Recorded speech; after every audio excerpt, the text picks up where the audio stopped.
Hello everyone, welcome to my new academy channel. आज हम start करने जा रहे हैं क्लास 12 का नया चैप्टर जिसका नाम है ह्यूमन हेल्थ एंड डिसीज़। ठीक है, ये चैप्टर बहुत ही ज़्यादा इंपॉर्टेंट है और बहुत ही ज़्यादा इजी भी है ये चैप्टर। ठीक है, इसमें हम जानेंगे कि हमको कैसे अपने हेल्थ को मेंटेन करना रहता है, कैसे कुछ बीमारियाँ दी गई हैं उससे हमें बचना है या फिर उनके कॉज क्या है, किस वजह से होते हैं, कैसे क्योर होते हैं, ये सारी चीज़ें हम इसमें पढ़ेंगे। ठीक है, चलिए स्टार्ट करते हैं आज का चैप्टर जिसका नाम है human health and disease. Okay, पहली बात तो डिफाइन क्या क्या है हेल्थ। ये डेफिनेशन जो भी दी गई है अकॉर्डिंग टू WHO है, जो कि इसका फुल फॉर्म होता है वर्ल्ड हेल्थ ऑर्गेनाइजेशन। ठीक, एक संस्था है जिससे हमें ये ऑर्गेनाइजेशन है या फिर संस्था बोल सकते हैं जिससे हमें ये डेफिनेशन मिला है हेल्थ का। हेल्थ का मतलब ये नहीं होता है कि अगर आपकी बॉडी में कोई बीमारी नहीं है तो आप हेल्दी हैं, नहीं। अगर आपके पास अकॉर्डिंग टू WHO अगर सारी चीज़ें आपको आपकी बॉडी में है, ठीक है, आप तो आप हेल्दी हैं। लेकिन अगर आप ये सोच रहे हैं कि आपकी बॉडी में कोई बीमारी नहीं है तो आप हेल्दी हैं, ये गलत है। ये पूरा कंप्लीट आप हेल्दी नहीं हैं। आप फिजिकली हेल्दी हो सकते हैं लेकिन और सारी चीज़ों से आप हेल्दी नहीं हैं। तो चलिए स्टार्ट करते हैं। हेल्थ क्या है उसको डिफाइन करते हैं। According to WHO world health organisation के द्वारा health is the state of complete physical, mental and social wellbeing. ठीक है, जो हेल्थ होता है वो कम्प्लीटली क्या होता है, फिजिकली, मेंटली और सोशली आपको वेलबींग रहना है। फिजिकली का मतलब कि आपकी बॉडी में कोई डिसीज़ ना हो। मेंटली मतलब आप मेंटली कोई मेंटल डिसऑर्डर से नहीं गुजर रहे हैं या फिर किसी भी हाइपरटेंशन या कोई स्ट्रेस, ये भी एक हेल्थ ख़राब करने का काम करता है। स्ट्रेस जो भी होते हैं ये सब आपका कहीं ना कहीं हेल्थ को ख़राब करते हैं। तो यही है कि, और सोशली का मतलब ये है कि आप जिस सोसाइटी में रहते हैं वहाँ पे आप अच्छे से हैं कि नहीं हैं। आप ऐसा तो नहीं है कि आपको कोई ह्यूमिलेट कर रहा है, ऐसा तो नहीं ना, कोई आपको नीचा दिखा रहा है या फिर डिस्क्रिमिनेट कर रहा है वहाँ से, तो ऐसा भी नहीं है ना। तो आपका हेल्थ का मतलब यही है कि पूरी कंप्लीट आप फिजिकली हो या फिर मेंटली हो सकते हैं या फिर सोशली पूरी तरीके से वेलबींग हो। ठीक है, it is affected by genetic disorder. ये हेल्थ के बारे में बात की जाएगी कि जो हेल्थ है वो अफेक्ट होते हैं जेनेटिक डिसऑर्डर की वजह से, इन्फेक्शन की वजह से, change in life style like food, water, rest, exercise habit etcetera. अगर हम बात करते हैं हेल्थ कैसे अफेक्टेड होते हैं, पहला तो जेनेटिक डिसऑर्डर, जो कि माँ बाप से अगर कोई बच्चा पैदा हुआ है तो उसके कुछ जीन्स पे कुछ चेंज आ गई या कुछ ऐसी जेनेटिकली बीमारी जो कि ट्रांसमिट हो जाती है, अगर उसके फादर या उसके मदर में है तो वो बच्चे में इनहेरिट हो जाती हैं। ठीक है, दूसरा है इन्फेक्शन, या फिर आपको कोई इन्फेक्शन हो गया है। ठीक, या फिर change in the life style, अगर आप लाइफ स्टाइल में चेंज कर रहे हैं, जैसे कि अगर आप हेल्दी खाना नहीं खा रहे हैं, अच्छा बैलेंस डाइट नहीं ले रहे हैं, अगर आप जंक फूड खा रहे हैं तब भी आप बीमार हो सकते हैं, आपका हेल्थ ख़राब हो सकता है। कुछ लोग पानी कम पीते हैं, वाटर का भी स्ट्रेस आ जाता है बॉडी में, जिससे उनकी बॉडी में उनका हेल्थ इशू आ जाता है। ठीक है, अगर आप केवल काम कर रहे हैं, रेस्ट नहीं कर रहे हैं, आप अपने आप को एकदम थकाए हुए हैं सिर्फ काम करने में, तो भी आपके हेल्थ पे इफ़ेक्ट करेगा। अगर आप एक्सरसाइज नहीं कर रहे हैं डेली बिहाफ पे तो भी आपको कहीं ना कहीं आप फिजिकली या फिर मेंटली दोनों तरीके से आप अनहेल्दी रहेंगे। ठीक है, और बात करते हैं हैबिट्स में, तो आपको अच्छी हैबिट्स अपनानी चाहिए जो आपके हेल्थ और आपके लाइफ स्टाइल को चेंज कर सकें। ठीक है, सेकेंड पॉइंट है mind influences the immune system through neural and endocrine system and therefore healthy health. ठीक है, जो माइंड होता है वो भी इन्फ्लुएंस करता है हमारे इम्यून सिस्टम को। ठीक है, थ्रू किससे, न्यूरल का मतलब न्यूरॉन्स के थ्रू, एंडोक्राइन सिस्टम का मतलब हमारे हार्मोन्स के थ्रू। हमारा माइंड भी हमारे इम्यून सिस्टम पे अपना इन्फ्लुएंस डालता है, प्रभाव डालता है। ठीक है, और जिसकी वजह से हमारे हेल्थ में एक अच्छा रोल प्ले करता है हमारा माइंड भी। थर्ड पॉइंट ये है कि when the functioning organ or the system of the body is adversely affected it is called disease। बीमारी क्या है, जब हमारा कोई फंक्शनिंग ऑर्गन या फिर कोई हमारा सिस्टम हमारे बॉडी का एडवर्सली अफेक्ट हो जाए, उसमें कोई चीज़ में प्रॉब्लम हो जाए या फंक्शन अच्छे से नहीं कर रहा है कुछ, जैसे कि मान लीजिए हमारा किडनी है, अगर वो फंक्शन सही से नहीं कर रहा है, वो हमारा ऑर्गन है, और हमारा जो ये किडनी का जितना भी काम होता है वो एक्सक्रीटरी वाला प्रोडक्ट में आ जाएगा ना, एक्सक्रीटरी सिस्टम में, कि जितने भी खराब वेस्ट हैं हमारे बॉडी में निकलेगा और ब्लड का फिल्ट्रेशन होगा। अगर मान लीजिए हमारा ऑर्गन इफेक्ट कर गया या फिर उसका सिस्टम खराब हो गया तो हमें किसी न किसी चीज़ की बीमारी हो जाएगी। ठीक, यही दिया गया है। फोर्थ पॉइंट ये है, डिसीज़ में भी इन्फेक्शियस, बीमारी इन्फेक्शियस हो सकती है और नॉन इन्फेक्शियस। इन्फेक्शियस बीमारी वही होती है जो एक पर्सन से दूसरे पर्सन को ईजिली ट्रांसमिट हो जाती हैं।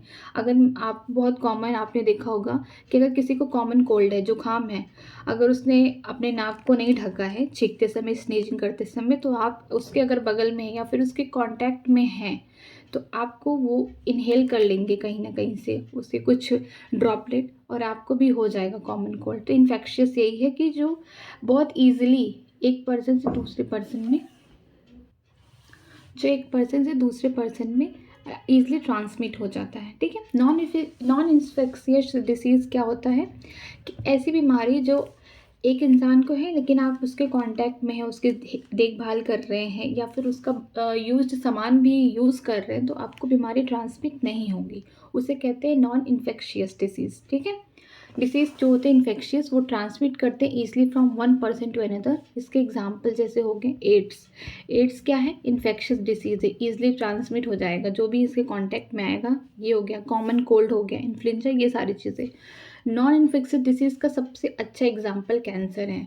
बहुत लोग सोचते हैं कि कैंसर क्या है, इन्फेक्शियस डिसीज़ है। अगर किसी इंसान को कैंसर हुआ है तो बहुत लोग ये सोचते हैं कि कैंसर किसी इंसान को अगर हम उसके कांटेक्ट में रहेंगे तो हमको भी हो सकता है, तो ऐसा नहीं है, वो नॉन इन्फेक्शियस डिसीज़ है। ठीक है, नेक्स्ट पॉइंट चलते हैं। Disease causes organism are called pathogen. जो बीमारी कॉज करते हैं ऑर्गेनिज्म तो उन्हें हम क्या कहते हैं, पैथोजेंस कहते हैं।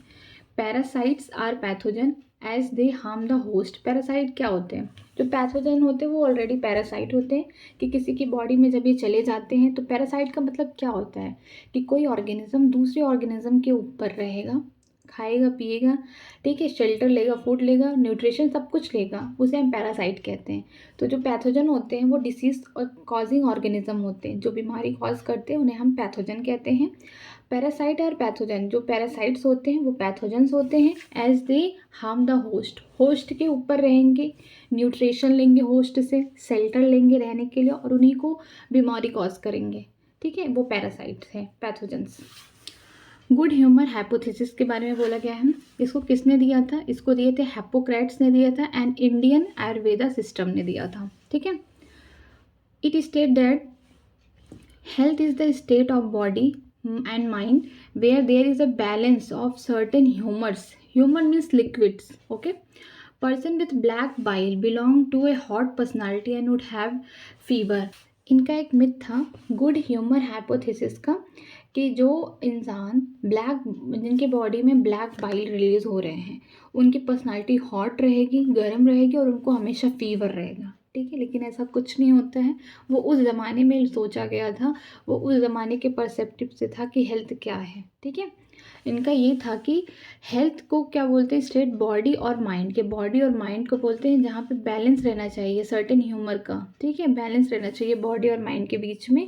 जो पर्सन ब्लैक बाइल के साथ रहते हैं, काले पित्त के साथ रहते हैं, उनके पास क्या होता है, हॉट पर्सनालिटी होती है और उनको फीवर होता है। बट ये रॉन्ग हुआ। इनको किसने डिस्प्रूव किया, विलियम हार्वे ने।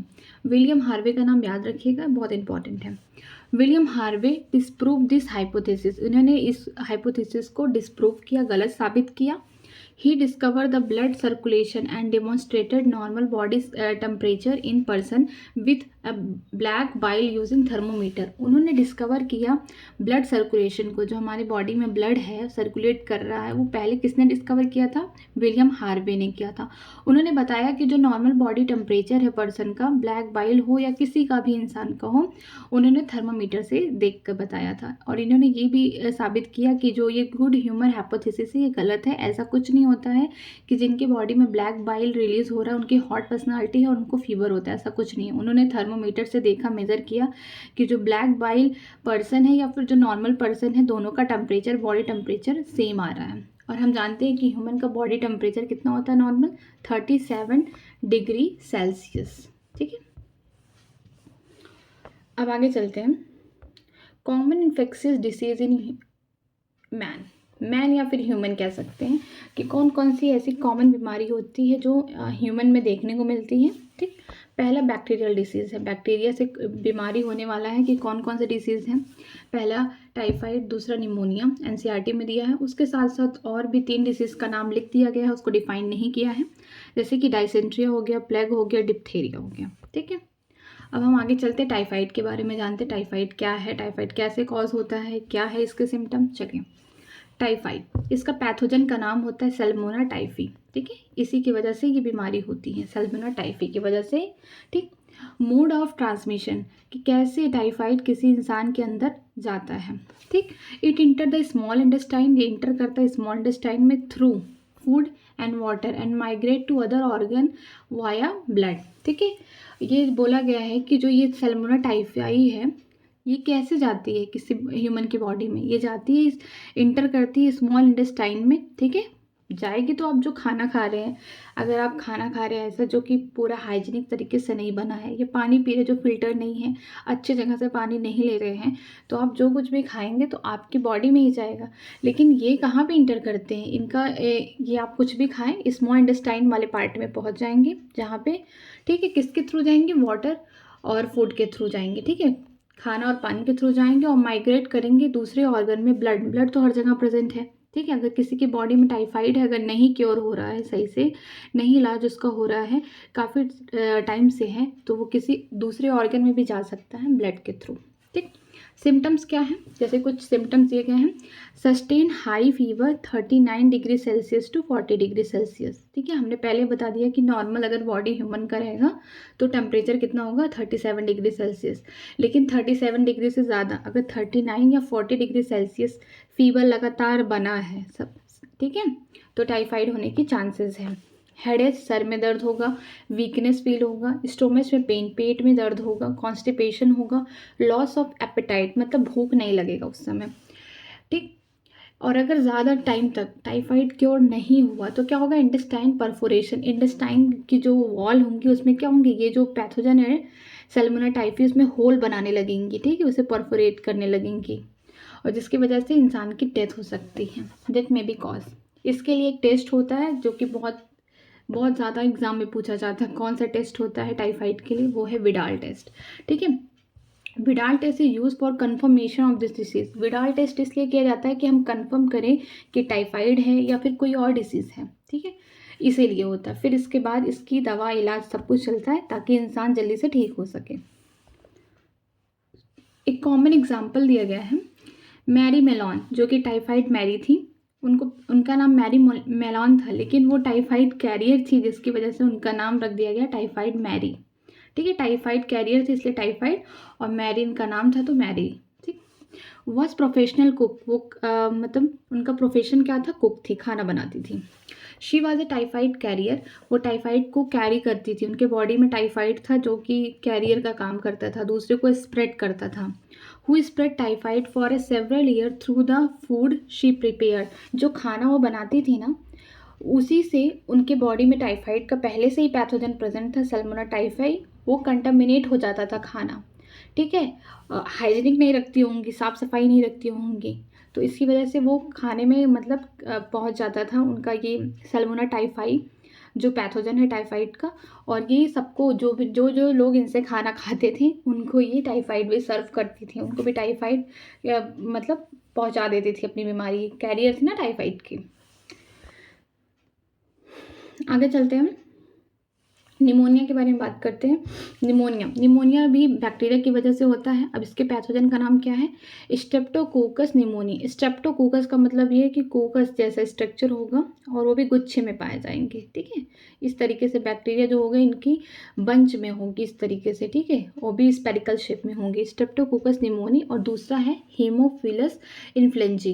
इसके 2 पैथोजन होते हैं निमोनिया के, पहला है स्ट्रेप्टोकोकस निमोनिया है और दूसरा है हीमोफिलस इन्फ्लुएंजा। ठीक, इट अफेक्ट लंग एल्वुलाई, ये किसको अफेक्ट करते हैं? लंग्स में। इस तरीके से लंग्स है, ये मान लिया ट्रैकिया है, इधर लंग्स हो गया, इधर लंग्स हो गया, तो उसमें क्या होते हैं? छोटे छोटे छोटे छोटे एल्वुलाई होते हैं इस तरीके से, ठीक है। छोटे छोटे जो एल्वुलाई हैं उनमें ये अफेक्ट करता है, जो कि सैक लाइक स्ट्रक्चर होते हैं जो हमारे रिस्पायरेटरी सिस्टम में प्रेजेंट है, ठीक है, एल्वुलाई। और इससे हम क्या करते हैं? डिफ्यूज़न करते हैं गैसेस का। जब हम सांस लेते हैं और छोड़ते हैं, ऑक्सीजन लेते हैं, CO2 छोड़ते हैं, तो एल्वुलाई की हेल्प से छोड़ते हैं, ये डिफ्यूज़न करता है गैसेस का, ठीक है। तो यहीं पे अफेक्ट हो जाता है। वो तो एल्वुलाई क्या हमारा जैसे बैलून जैसा है, उसमें क्या होता है? एयर आएगा, एयर जाएगा, इस तरीके से होता है। लेकिन अगर इसी में कुछ लिक्विड जैसा फील हो जाए तो सांस लेने में तो दिक्कत होगी ना। तो ये जो बैक्टीरिया है, ये दोनों ये अफेक्ट करती हैं एल्वुलाई में, लंग्स के एल्वेलस में, ठीक है। The alveoli get filled with fluid, fluid से ये क्या होते हैं? भर जाते हैं, ठीक है। लीडिंग टू रिस्पायरेटरी प्रॉब्लम, मैंने कहा कि जो हमारा एल्वुलाई होता है वो एक बैलून जैसा मान लीजिए, क्योंकि उसमें क्या होता है? एयर का डिफ्यूज़न होता है, ऑक्सीजन अंदर आएगा, CO2 बाहर जाएगा, तो वो एयर का सैक लाइक स्ट्रक्चर है। लेकिन अगर इसी में कुछ लिक्विड आ जाए तो इसमें एयर ईजिली ट्रांसफर मतलब डिफ्यूज़ नहीं हो पाएगा बाहर ना अंदर, ठीक है, दिक्कत होगी सांस लेने में। तो यही होता है निमोनिया के केस में कि जो एल्वुलाई है उसमें वाटर लिक्विड भर जाता है, फ्लूइड भर जाता है, ठीक। मोड ऑफ ट्रांसमिशन क्या है? इनहेलिंग द ड्रॉपलेट और aerosol release by infected person, sharing glasses and utensil with the infected person. अगर आप किसी भी इंसान के पास बैठे हैं जिसको निमोनिया है, ठीक है, वो सांस लेगा, आपको पता चल जाएगा, उसको लिक्विड, उसके रिस्पायरेटरी पार्ट में ही दिक्कत है, ठीक है। अगर आप उसके कांटेक्ट में हैं, अगर वो लिक्विड जो उसके नोज़ के थ्रू बाहर आ जाएगा, अगर उसके कांटेक्ट में आप आ गए तो आपको भी निमोनिया हो सकता है। उसका भी कोई भी सामान यूज़ नहीं कर सकते। अगर वो कोई चीज़ किसी बर्तन में खा रहा है, किसी ग्लास से पानी पी रहा है, तो आप उसको इस्तेमाल नहीं कर सकते हैं किसी भी निमोनिया वाले पर्सन का, क्योंकि वो इन्फेक्शियस डिसीज़ है निमोनिया, और जिससे दूसरे में ट्रांसमिट हो जाएगी ईजिली, ठीक है। जिनको भी निमोनिया होता है लोग उनसे दूरियां बरतते हैं ताकि सामने वाले या जो नॉर्मल पर्सन है जिनको बीमारी नहीं है उनको ना हो। यहाँ पे लिखा गया है इनहेलिंग द ड्रॉपलेट, मतलब जो ड्रॉपलेट निकलेंगे इन्फेक्टेड पर्सन के जिनको निमोनिया हुआ है, ठीक है। एरोसॉल मतलब कि वो ड्रॉपलेट जो एयर में है तो उसे हम एरोसॉल कहते हैं, ठीक है। रिलीज बाय इन्फेक्टेड पर्सन, किसके द्वारा निकलता है? इन्फेक्टेड पर्सन के द्वारा। शेयरिंग ग्लास, या फिर उनका ग्लास ले लिया, अनस्टिल का मतलब बर्तन, विथ इन्फेक्टेड पर्सन, तो दूसरे इंसान को भी हो जाएगा कि इन्फेक्टेड पर्सन से आपको दूरियां बना के रखनी है। सिम्टम्स क्या है उसके? रिस्पायरेटरी प्रॉब्लम, सांस लेने में दिक्कत होगी, क्योंकि उनके लंग्स में जो एल्वुलाई है उसमें प्रॉब्लम है, तो सांस लेने में ही दिक्कत होगी, सबसे बड़ा फैक्टर है। दूसरा है फीवर आएगा, चिल्स होंगे, ठीक है, ठंड लगेगी खूब, फीवर आएगा, कफ होगा, खांसने में दिक्कत होगी, म्यूकस जम जाएगा पूरे ये थ्रोट वाले एरिया में, हेडेक होगा, सर में दर्द होगा। इन सीवियर केस, जब बहुत ज़्यादा सीवियर केस हो जाएगा निमोनिया में, तो क्या होगा? लिप्स एंड फिंगर, ओठ और फिंगर क्या होंगे? Nail turn grey to bluish colour, इनका जो कलर होगा लिप और नेल्स का क्या होंगे? फिंगर के नेल्स का, पैर के नेल्स का नहीं, फिंगर के नेल्स का, कि जो लिप होंगे और फिंगर के जो नेल होंगे उनका कलर क्या होगा? ग्रे से ब्लूइश कलर हो जाएगा, नीला दिखने लगेगा, ठीक है। कुछ और बीमारियां दी गई हैं बैक्टीरिया से होने वाले, जैसे डायसेंट्रिया हो गया, प्लेग हो गया, डिप्थीरिया। इनका कोई और कुछ नहीं दिया गया NCERT में, बस नाम दिया गया है, तो आप नाम याद कीजिएगा, ठीक है। बात करते हैं वायरल डिसीज़, जो वायरस से होती है। लग रहा है वायरल, तो वायरस से होगी, ठीक है। जैसे कि कॉमन कोल्ड सबको हुआ है, ठीक। इनके जो पैथोजन है उनको राइनो वायरस कहते हैं, ये बहुत इंपॉर्टेंट है। पैथोजन सबका आना चाहिए, सिम्टम सबका आना चाहिए, ठीक है। और ये भी जाना चाहिए कि कॉजेटिक एजेंट क्या है, मतलब कि पैथोजन क्या है, वायरस है कि बैक्टीरिया है, और उनके कौन कौन से कॉजेटिक एजेंट है उनका भी नाम याद रहना चाहिए, ठीक है। जैसे कि कॉमन कोल्ड क्या है? वायरस से होती हैं, और कौन से इनका पैथोजन का क्या नाम है? राइनो वायरस से होती है, ठीक है। इट इन्फेक्टेड द नोज, ये नोज में होता है, respiratory passes but not lungs. जैसे निमोनिया में क्या हो रहा था? लंग्स में हो रहा था, क्योंकि लंग्स के अंदर ही एल्वुलाई है, तो वहाँ पे क्या होता है? एल्वुलाई में फ्लूइड आ जा रहा था, तो सांस लेने में दिक्कत थी। रिस्पायरेटरी पाथ में यहाँ पे हो रहा था। लेकिन जो कॉमन कोल्ड होता है वो नोज में होगा, और रिस्पायरेटरी पासेज बस इतना, इस एरिया में इतना, कि नाक से आप अगर सांस ले रहे हो तो गले तक, ठीक है, यहाँ तक होगा, इसके नीचे कोई दिक्कत नहीं होगी आपको, ठीक है। तो यहाँ पे ये दिया गया है कि इन्फेक्ट करता है नोज़ को, ठीक है, कॉमन कोल्ड, और रिस्पायरेटरी पासेज, जो कि रिस्पायरेशन में पासेज हैं, जैसे कि लैरिंग्स तक ही होगा, ज़्यादा से ज़्यादा इधर तक, इसके नीचे नहीं होगा, ट्रैकिया में नहीं पहुँच जाएगा, ना कि लंग्स में, कहीं भी नहीं होगा, ठीक है। अब यहाँ पे दिया गया है मोड ऑफ ट्रांसमिशन क्या है, कि कैसे ट्रांसमिट होता है। Inhaling the droplet resulting from the cough और स्नीच, ठीक है, कि अगर आपने गलती से कोई छींक रहा वहाँ पे खड़े हैं, वो आपके ऊपर ही छींक दिया तो भी आपको हो जाएगा कॉमन कोल्ड। कि जब वो स्नीच कर रहा है, निकाल रहा है अपना म्यूकस, वहाँ पे भी नहीं रहना चाहिए, वहाँ पे भी ये वायरस, उसमें ही वायरस होते हैं ना म्यूकस में, तो अगर आप कांटेक्ट में आ गए तो वायरस आपकी बॉडी में भी आ जाएगा। आगे लिखा गया थ्रू कंटामिनेटेड ऑब्जेक्ट, ठीक है। कंटामिनेटेड ऑब्जेक्ट का मतलब वो है कि जैसे कोई सामान, जैसे मुझे अभी मान लीजिए कॉमन कोल्ड हुआ है, मेरे पास ये मार्कर रखा हुआ, अगर मैं स्नीच करती हूँ, छींक रही हूँ, इस पर कहीं ना कहीं आ जाएंगे मेरे कुछ एयर ड्रॉपलेट, ठीक है। और कोई अगर इसको यूज़ कर लिया तो कहीं ना कहीं उसको भी हो जाएगा इसके थ्रू, ठीक है। तो यही लिखा गया है कि कंटामिनेटेड ऑब्जेक्ट, जैसे कि पेन हो गया, बुक हो गया, कप हो गया, डोर नॉब दरवाजे की कुंडी, ठीक है। कंप्यूटर एसेसरी जैसे माउस हो गया, कीबोर्ड हो गया, अगर आप कंप्यूटर लैब वगैरह में हैं तो, ठीक है, उसमें अगर किसी को हुआ है कॉमन कोल्ड तो उसका यही है कि उसके ड्रॉपलेट से जितना हो सके, उसके स्नीज से, उसके ड्रॉपलेट से, उसके कफ से दूर रहिए, नहीं तो आपको भी हो जाएगा, क्योंकि इन्फेक्शस डिसीज़ है ये। सिम्टम्स क्या है? नेचुरल कोगुलेशन, नाक एकदम जाम हो जाएगी, एंड डिस्चार्ज, आपको लिक्विड निकलता हुआ बाहर आएगा, ठीक है। फीवर होगा, साथ साथ में हेडेज होगा, सर में दर्द होगा, फीवर होगा, सॉर थ्रोट, गले में खराश, कफ होगा, ठीक है। हॉर्सनेस का मतलब होता है एकदम जैसे आपकी भारी आवाज़ हो जाएगी, होता है ना कि जिसको जुकाम होता है आवाज़ भारी भारी सा होने लगता है।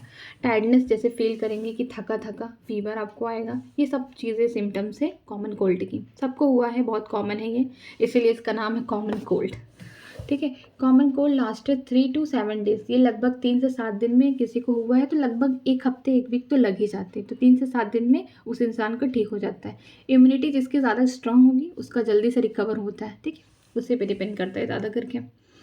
अब तीसरी बीमारी ही किससे होगी? प्रोटोजोन से होगी। हर किसी ने पढ़ा है प्रोटोजोन को। प्रोटोजोन को कहाँ पढ़े हैं आप? तो अपने पढ़ा होगा प्रोटिस्टा वाले किंगडम में, ठीक है। तो प्रोटोजोन से कौन सी बीमारी हो रही है? मलेरिया। बहुत लोग सोचते हैं मलेरिया नहीं नहीं मच्छर से होती है। मच्छर तो उसका क्या है, वेक्टर है, उसको लेके जाता है, लेकिन मलेरिया मच्छर से नहीं होती है, वो होती है प्रोटोजोन से, ठीक है। वो ही पैथोजन है प्रोटोजोन। जैसे पैथोजन का नाम दिया गया है मलेरिया के, प्लाज्मोडियम के स्पीसीज जैसे हैं, प्लाज्मोडियम वाइवेक्स है, प्लाज्मोडियम मलेरिया, प्लाज्मोडियम फैल्सीफेरम, ठीक है। ये तीन मतलब स्पीसीज दिए गए हैं मलेरिया के। जैसे कि प्लाज्मोडियम की स्पीसीज है 3, एक वाइवेक्स सबसे कॉमन है सब, और जिसको भी मलेरिया होता है नॉर्मल यही होता है। फिर प्लाज्मोडियम मलेरिया हो गया, और जो प्लाज्मोडियम फैल्सीफेरम होते हैं बहुत ही खतरनाक ये मलेरिया होता है, जिसको होता है तो अगर ट्रीटमेंट नहीं हुआ तो इंसान की डेथ हो सकती है, ठीक है। Most serious malignant malaria is caused by Plasmodium falciparum. मैंने पहले ही बोला कि सबसे खतरनाक जो होती है फैल्सीफेरम होती हैं, जिसका अगर ट्रीटमेंट नहीं हुआ तो इंसान की मलेरिया की वजह से भी डेथ हो सकती है, ठीक है। आगे चलते हैं। मोड ऑफ ट्रांसमिशन, कैसे ट्रांसमिट होता है? By the female anopheles mosquito. ये क्या है? एक वेक्टर है, ठीक है। जो फीमेल मॉस्किटो एनोफिलीज है ये वेक्टर है, ये किसी को हुआ एक को, उसको जाएंगे सक करेंगी, फिर दूसरे को ट्रांसमिट कर देंगी, ऐसे काम करती है ये फीमेल मॉस्किटो एनोफिलीज जो है, ठीक है। सिम्टम क्या है? होमोज्वाइन है, टॉक्सिन रिलीज बाय प्लाज्मोडियम, ठीक है। Causes the chill and high fever recur in 3 to 4 days. सबसे कॉमन यही है। मलेरिया के केस में क्या होता है? फीवर तो आएगा ही आएगा, लेकिन 3 से 4 दिन में आपको इतनी ठंड लगेगी, इतनी ठंड लगेगी कि समझिए कि आप अपने रूम में ना शिमला और मनाली का मज़ा ले रहे होंगे, इतनी ठंड लगेगी, ठीक है। तो जो होमोज्वाइन होते हैं, मतलब ये किसका पार्ट है? प्लाज्मोडियम का पार्ट है। उसमें से कुछ टॉक्सिन रिलीज होती हैं जिसकी वजह से चिल होता है, हाई फीवर होता है, हर 3 से 4 दिन में ये रिपीट होता रहता है, ठीक है। ये सबसे कॉमन सिम्टम है। फीवर तो रहेगा ही, लेकिन 3 से 4 दिन में ना वो जो ठंड एकदम बढ़िया वाली ठंड लगेगी एकदम, वो वाला 3 से 4 दिन में रिपीट होता है। किसकी वजह से ये हाई फीवर और चिल आता है? ये होमोज्वाइन की वजह से आता है, जो कि प्लाज्मोडियम से रिलीज होता है, एक टॉक्सिन है, जहर है, ठीक है। आगे चलते हैं। अब बात करते हैं लाइफ साइकिल ऑफ प्लाज्मोडियम। ये प्लाज्मोडियम का लाइफ साइकिल क्या है, कैसे ये ह्यूमन में आते हैं, कैसे मॉस्किटो में क्या रोल है, अब उसके बारे में बात करते हैं। यहाँ से स्टार्ट करते हैं इस तरीके से और फिर यहाँ तक जाएंगे, ठीक है। स्टार्टिंग पॉइंट ये है, लास्ट ये है, ये है इसका लाइफ साइकिल। जैसे क्या होता है, एक नॉर्मल इंसान बैठा है, जैसे मैं बैठी हूँ, और मुझे कोई आके मॉस्किटो आके शक कर गया, चला गया, ठीक है। अब मुझे क्या पता कि मॉस्किटो ने शक किया है, मेरा ब्लड लिया है एज अ मील अपने लिए, या फिर कुछ अंदर मेरे इनहर्ट करके चला गया, मुझे तो नहीं पता चलेगा। मुझे तो ये लगेगा कि मुझे एक मच्छर ने काट लिया, यही फील होगा मुझे ना। तो क्या होता है, मॉस्किटो बाइट करते हैं ह्यूमन को, अनदर वाला भी मत पढ़िएगा, ह्यूमन ही पढ़िएगा। जब ये पूरी साइकिल कंप्लीट हो जाएगी तो समझ में आएगा क्या लिखा है, ठीक। तो जब मॉस्किटो किसी भी ह्यूमन को बाइट करता है, कट करता है, तो उसमें क्या होता है, स्पोरोजोइट जो कि पैरासाइट होते हैं आर इंजेक्टेड। जैसे मैंने कहा कि मुझे एक मॉस्किटो ने कट किया, तो उसके पास क्या होगा, उसके अंदर, ठीक है, उसके गले में सैलिवरी ग्लैंड में क्या होगा, स्पोरोजोइट होगा, जो कि इन्फेक्शियस होगा प्लाज्मोडियम, जो मेरे बॉडी में उसने छोड़ के चला गया है मेरे ब्लड स्ट्रीम में, ठीक है। उसने सक तो किया, उसने कुछ ब्लड तो अपने लिए लिए, मील के लिए, खाने के लिए, पीने के लिए, जो भी है अपने न्यूट्रिशन के लिए लिया, लेकिन उसके जो सैलिवरी ग्लैंड में प्लाज्मोडियम जो है प्रेजेंट है स्पोरोजोइट फॉर्म में, जो कि बहुत इन्फेक्शियस है। ये प्लाज्मोडियम नहीं, इसका जो इन्फेक्शियस स्टेज होता है वो स्पोरोजोइट होता है, ठीक है, प्लाज्मोडियम का। तो ये मेरी बॉडी में इंजेक्ट करके चला गया, ठीक। अब मेरी बॉडी में क्या होगा कि जो स्पोरोजोइट हो गए, इंजेक्ट हो गए, पैरासाइट, ये जो स्पोरोजोइट है इसी को पैरासाइट बोला है। पैरासाइट रीचेज द लीवर, अब सीधे मेरे बॉडी में लीवर में जाएगा थ्रू ब्लड। मुझे यहाँ कट किया, अब मेरे बॉडी में अंदर अंदर जाएगा लीवर के पास, लीवर के सेल्स के पास, किसके थ्रू जाएगा, ब्लड के थ्रू जाएगा।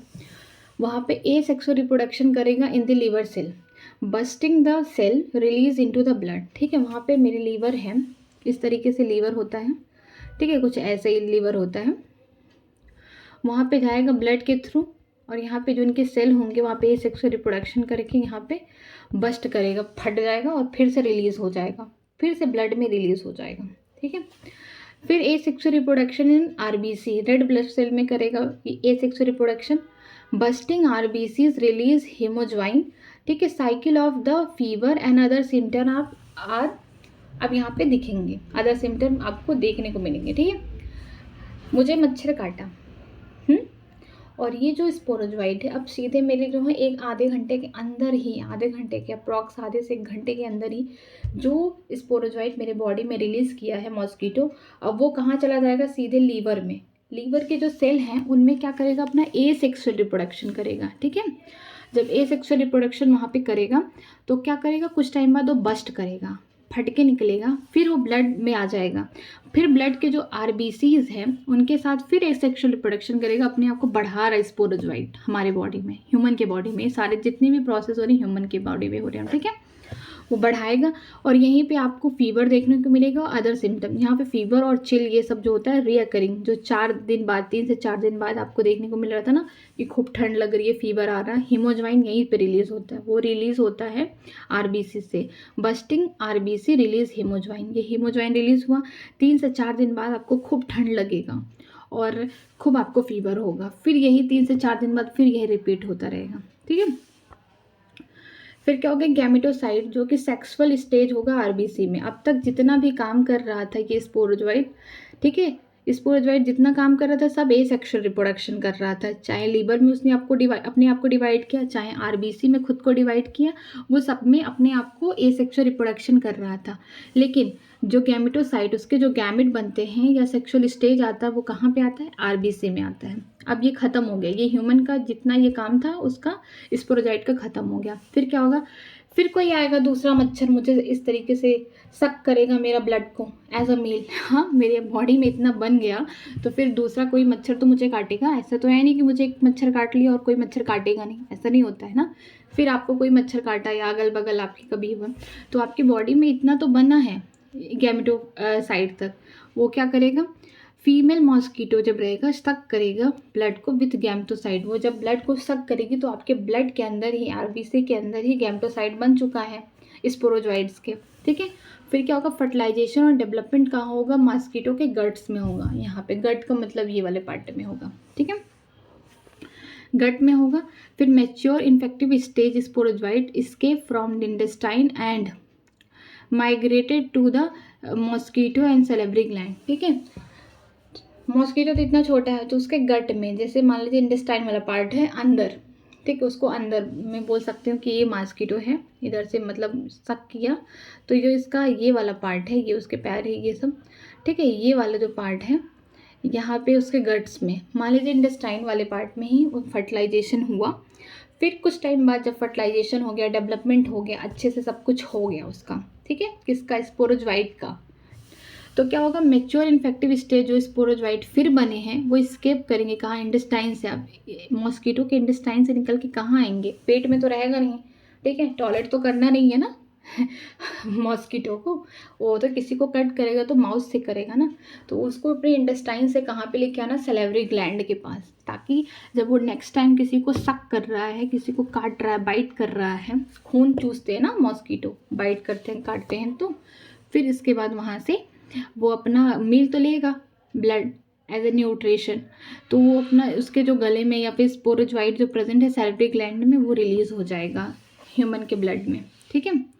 मतलब कि मॉस्किटो को नहीं पता है कि वो बीमारी को ट्रांसमिट कर रहा है, उसको लग रहा है कि मैं ह्यूमन को कट कर रहा हूँ, बाइट कर रहा हूँ, तो मुझे क्या और मिल रहा है, न्यूट्रिशन मिल रहा है, मुझे ब्लड मिल जा रहा है, मैं अपना ब्लड एकदम सक कर ले रहा हूँ बस।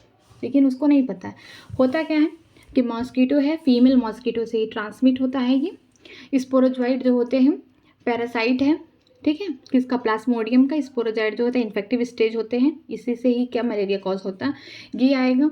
ये पैरासाइट है, कहाँ आएगा, लीवर सेल के पास, ठीक है, ब्लड के थ्रू, और लीवर सेल में क्या करेगा, ये सेक्सुअल रिप्रोडक्शन करेगा, ठीक। फिर कुछ टाइम बाद क्या होगा, जब ढेर सारा ये सेक्सुअल रिप्रोडक्शन कर लिया स्पोरोजोइट, अपना जनसंख्या बढ़ा लिया, तो फिर वो सेल बस्ट होगा, फटेगा, तो जो उसमें स्पोरोजोइट ढेर सारे बने थे वो फिर निकल के बाहर जाएंगे ब्लड में, ठीक है। जब ब्लड में जाएंगे तो फिर वहाँ पे सेक्सुअल रिप्रोडक्शन करेंगे, किसके साथ, आरबीसी के साथ, रेड ब्लड सेल के साथ। फिर वो क्या होंगे, बस्ट होंगे। जब बस्ट होंगे आरबीसी, तो उसमें से रिलीज होगा उनका जो प्रोजनी बना के रखे ढेर सारे स्पोरोजोइट, वो रिलीज होंगे, और साथ साथ ही क्या होंगे, हीमोजोइन रिलीज होंगे। हीमोजोइन पहले हमने पढ़ चुका है, क्या है, टॉक्सिन है, ठीक है, जिसकी वजह से फीवर आता है, हाई फीवर आएगा और बहुत सारे सिम्टम्स आएंगे, चिल्स आएंगे हर 3 से 4 दिन में। मलेरिया में यही होता है कि हम सिम्टम्स तो बाद में आते हैं, किसी भी बीमारी के सिम्टम्स बाद में आते हैं, लेकिन प्रोसेस तो अंदर चलता रहता है। जब ढेर सारे कॉम्प्लिकेशन आ जाते हैं तब हमें सिम्टम्स दिखते हैं, ठीक है। तो जब ये सारा हो जाएगा, उसका रिप्रोडक्शन हो जाएगा ये सेक्सुअली लीवर सेल में और आरबीसी में, तब जाके हीमोजोइन रिलीज होगा, जब आरबीसी से बस्ट होगा, ठीक है। तब हमको सिम्टम्स देखने को मिलेंगे कि हाँ ठंड लग रही है, हर 3 से 4 दिन में फीवर आ रहा है, फिर से वही, तो मलेरिया है। इसको जब आप ब्लड टेस्ट करेंगे तो आपको कन्फर्मेशन हो जाएगा कि हाँ मलेरिया ही है, ठीक है। ये तो सिम्टम्स हैं। फिर क्या होता है कि गैमेटोसाइट जो सेक्सुअल स्टेज होते हैं आरबीसी में ही बनते हैं। फिर आएगा कोई मॉस्किटो, बाइट करेगा, ठीक है, फीमेल मॉस्किटो ही करेगी। जो फीमेल मॉस्किटो होगा वो शक करेगा, बाइट करेगा, सक करेगा, क्या करेगा, ब्लड को सक करेगा, विथ गैमेटोसाइट भी लेके चला जाएगा, क्योंकि आरबीसी में ही जो ब्लड है उसमें ही तो आरबीसी है, और आरबीसी में ही बना है ये गैमेटोसाइट सेक्सुअल स्टेज। कोई भी मॉस्किटो बाइट करेगी, सक करेगी, जब ब्लड को चूसेगी तो ब्लड तो अपने लिए न्यूट्रिशन का काम करेगी ना, वो अपने लिए तो मील ले रही है, भोजन ले रही है, लेकिन कहीं ना कहीं उसके जो ब्लड लिया उसने, उसमें कुछ तो आरबीसी जाएंगे और वो क्या करेगी, सक कर लेगी गैमेटोसाइट्स को, ठीक है। और यही गैमेटोसाइट फर्टिलाइजेशन और डेवलपमेंट शो करते हैं मॉस्किटो के गट में, मतलब उसके इंटेस्टाइन वाले पार्ट में, अंदर में, वहाँ पे फर्टिलाइजेशन हो जाएगा इन्हीं गैमेटोसाइट का, और वहाँ पे फर्टिलाइजेशन होगा, पूरी तरीके से डेवलपमेंट होगा स्पोरोजोइट्स का। और फिर जब पूरी तरीके से स्पोरोजोइट डेवलप्ड हो जाएंगे, मैच्योर हो जाएंगे, तो जो मैच्योर इन्फेक्टिव स्टेज होगा स्पोरोजोइट का, वो आ जाएगा एस्केप फ्रॉम इंटेस्टाइन, इंटेस्टाइन से निकल के, जब यहाँ पे पूरी तरीके से मैच्योर हो गए, वो निकल के ऊपर आएंगे, कहाँ, यहाँ पे आएंगे सैलिवरी ग्लैंड में, आके स्टोर हो जाएंगे इस तरीके से कि जब अगली बार फिर से ये मॉस्किटो किसी को बाइट करे और सक करे, खून को चूसे, तो यही जो यहाँ पे इकट्ठा स्पोरोजोइट बने हुए हैं वो दूसरे इंसान के ब्लड में फिर चला जाए, फिर यही सारे प्रोसेस दोबारा होंगे, ठीक है। फिर escape from the intestine and migrated to the mosquito salivary gland, ठीक है। जो इंटेस्टाइन में बने हुए स्पोरोजोइट वो पूरी तरीके से मैच्योर जब हो जाते हैं तो वो वहाँ से एस्केप करते हैं, भागते हैं, कहाँ आते हैं सैलिवरी ग्लैंड में, स्टोर हो जाते हैं सारे स्पोरोजोइट। जब नेक्स्ट टाइम मॉस्किटो ये किसी को बाइट करके सक करता है, ब्लड को चूसता है, तो फिर क्या होता है, उसमें ये अपने जो स्पोरोजोइट बने हुए हैं उसको रिलीज कर देता है, फिर ये सारे प्रोसेस चलते हैं इस तरीके से। इसीलिए मलेरिया के लिए दो होस्ट की ज़रूरत है। पहला ह्यूमन, जहाँ पे उसको इसलिए ह्यूमन की ज़रूरत है क्योंकि उसको सेक्सुअल स्टेज चाहिए गैमेटोसाइट, और मॉस्किटो जहाँ पे फर्टिलाइजेशन डेवलपमेंट सब कुछ हो रहा है, ठीक है। अभी खत्म हो मलेरिया। नेक्स्ट ये है अमीबियोसिस, जिसको बोलते हैं अमीबिक डाइसेंट्रिया, ठीक है। ये भी क्या होता है, प्रोटोजोन से ही होता है, ठीक है। Pathogen is Entamoeba histolytica. इनके जो पैथोजन का नाम है एंटावीबा हिस्टोलिका। इसका नाम सुना ही होगा आप लोगों ने, आपने बायोलॉजिकल क्लासिफिकेशन पढ़ा होगा, तो उसमें जो किंगडम प्रोटिस्टा है उसी में ये है, प्रोटोजोन वाले सेक्शन में, कि ठीक है इसका नाम एंटावीबा लिखा गया है, जो कि उसमें दिखाया गया कि पैरासाइट है। ज़्यादा कुछ नहीं बताया गया, बस यही बोला गया है कि ये मरीन फॉर्म में होते हैं और एंटामीबा वो पैरासाइट्स होते हैं। लेकिन अभी याद रखिए जो एमीबियोसिस होता है उसके जो पैथोजन होते हैं उनका नाम होता है Entamoeba histolytica. Mode of transmission क्या है, कैसे ये जाते हैं किसी भी बॉडी के दूसरे इंसान के, किसी भी एक पर्सन से दूसरे पर्सन में कैसे ट्रांसमिट होते हैं, जाते हैं कैसे हैं। ठीक है, हाउस फ्लाई, घर में सबके घर में मक्खी होंगी, हाउस फ्लाई वो मैकेनिकल कैरियर है, उसी के थ्रू ही जाता है। तभी कहते हैं ना कि खाना ढक के रखो, या कोई भी चीज़ खाने से पहले हाथ अच्छे से धो लो, हाइजीनिक मेंटेन करो, इसीलिए क्योंकि बीमारी खुद चल के नहीं आती है, उसके लिए कहीं ना कहीं कोई वेक्टर्स हैं, सबसे ज़्यादा पॉजिटिव वेक्टर यही ट्रांसफ़र करते हैं सारी बीमारियों को ज़्यादा करके। ठीक है, कभी बीमारी खुद चल के नहीं आती है। ठीक है, जो हाउस फ्लाई है मैकेनिकल कैरियर है, transmit parasite from faeces to the food and water. मतलब कि क्या होता है कि किसी को मान लीजिए एमोबियोसिस हुआ, डायसेंट्रिया है, ठीक है, एमोबियोसिस डायसेंट्रिया है, मतलब क्या होता है कि इसमें जो फीकल मैटर है, फीकल मैटर का मतलब ये है कि वेस्ट डिस्चार्ज हो रहा है, ठीक है, टॉयलेट, ठीक है, उस पर क्या होता है कि बहुत सारी ये हाउस फ्लाई वगैरह वहीं पे रहती हैं उसी गंदे जगह पे, फिर वहाँ पे ही रहती हैं, तो ये क्या करती हैं कि वो जो बीमारी है एमोबियोसिस को भी ट्रांसमिट करती हैं। गंदे जगह पे बैठी रहेंगी, फिर कहीं खुला खाना है या पानी है वहाँ पे भी जाके बैठ जाएंगी। तभी खाना और पानी जब भी आप यूज़ करें, खाएं पिएँ, तो आप हाइजीनिक देख लें कि वो साफ़ सफाई से बना है, साफ़ सफाई से रखा गया है कि नहीं रखा गया। आप अपने आप को भी साफ़ सुथरा रखिए, तभी आप सारी बीमारी से बच सकते हैं। ठीक है, तो ये क्या होता है, जो हाउस फ्लाई होते हैं ये गंदे जगह जो फीकल मैटर होते हैं वहाँ पे बैठ के आएंगे, उड़ के फिर उड़ेंगे। मान लीजिए फीकल मैटर गंदगी है, यहाँ पे हाउस फ्लाई आया, बैठा इस तरीके से, और यहाँ पे खूब मिठाई वगैरह रखी गई है, ठीक, इस तरीके से इस बर्तन में खूब मिठाई है, और यही आके यहाँ पे ट्रांसफ़र कर दी, यहाँ पे बैठ गया और यहाँ पे ये सब वो बीमारी ट्रांसफ़र कर दिया। फीकल मैटर गंदे वाले मैटर पे बैठा हुआ है, फिर वहाँ से उड़ेगा खाने पे, फूड पे, वाटर पे, कहीं भी बैठ जाएगा तो ये बीमारी वहाँ पे वो ट्रांसफ़र कर देगा। सिम्टम्स क्या है, कॉन्स्टिपेशन होगा, पेट में दर्द होगा, एब्डोमिनल पेन, पेट में भी दर्द होगा। कॉन्स्टिपेशन मतलब यही होता है कि अच्छे से वॉशरूम डिस्चार्ज नहीं हो रहा है, ठीक है। क्रैम्प, खूब दर्द होगा, एक अकड़ जैसा दर्द होगा पेट में।